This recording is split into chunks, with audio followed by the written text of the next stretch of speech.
આણંદ અને વડોદરાને જોડતા ગંભીર બ્રિજ કોલેપ્સ થયો। ભારતીય જનતા પાર્ટીની સરકારના ભ્રષ્ટાચારના પાપના કારણે કોલેપ્સ થયો। આમના પાપના કારણે તક્ષશિલા કાંડ સર્જાયો। રાજકોટનો ટીઆરપી ગેમિંગ ઝોનનો કાંડ પણ આમના ભ્રષ્ટાચારના પાપના કારણે, બોટ ઊંધી પડીને હરણી કાંડ થયો વડોદરામાં એમના પાપના કારણે, અને મોરબીનો કાંડ પણ આમના પાપના કારણે, અને નવો આ બ્રિજ કોલેપ્સ થયો। 5 થી વધારે વાહનો ખાબક્યા અને અત્યાર સુધીના સમાચાર પ્રમાણે લગભગ 5 લોકોના મૃત્યુ થયા છે। આ મૃત્યુ નથી, આ હત્યા છે। ભ્રષ્ટાચારના પાપના કારણે થયેલા ખૂન, જેમાં અધિકારીઓ અને ભારતીય જનતા પાર્ટીના નેતાઓ મોટા ભાગના પ્રકરણમાં સંડોવાયેલા હોય છે। થોડાક દિવસ પૂરતી ફોર્માલિટી પૂરતી તપાસ કરશે અને પછી મોરબી કાંડમાં, હરણી કાંડમાં, તક્ષશિલા કાંડ સુરતમાં, રાજકોટના અગ્નિકાંડમાં જેમ કુરડીમાં ગોળ ભંગાયો એમ આમાં પણ કુરડીમાં ગોળ ભાંગશે।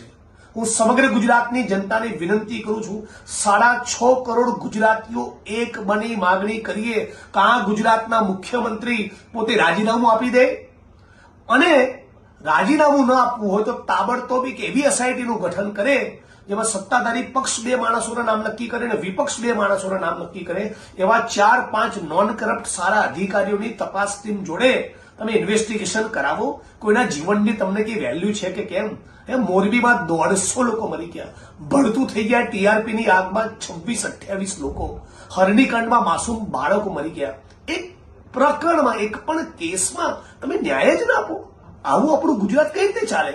એટલે આ પ્રકરણ હું માંગણી કરું છું કે તાત્કાલિક રાજ્યની સરકાર રાહત માટે જે પણ કરવાનું છે, જે લોકોનો બચાવ કરવાનો એની માટે પહેલા ટીમો બધી છોડે। કોંગ્રેસના કાર્યકર્તાઓને પણ અપીલ કરું છું, એ પણ મોટી સંખ્યામાં દોડી જાય, શક્ય તમામ મદદ કરે, પણ રાજ્યની સરકારને આ મુદ્દે આપણે છટકવા દેવી જોઈએ નહીં।